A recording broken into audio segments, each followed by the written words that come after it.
Sako, kitą kartą vienas turtingas kaspadorius, turėjęs malūnus, pukšnį knibždėti knibždančius namus, puikios trobas ir gerybėm lūžtančius kluonus, laikė aitvarą savo tarnyboje.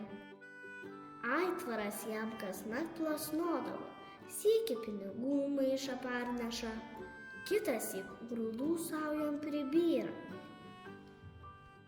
Aitvaras sodyboje sukinėjasi, tai ir ūkininko turtai augti augo.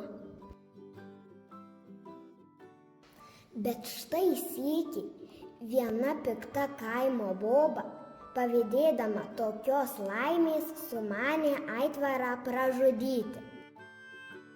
Prišoko, pliką pilvą išvežė prieš jį. Šmaukšt! Iš baimės ir baisaus įtūžio aitvaras tuojau pat sprogti sprogo.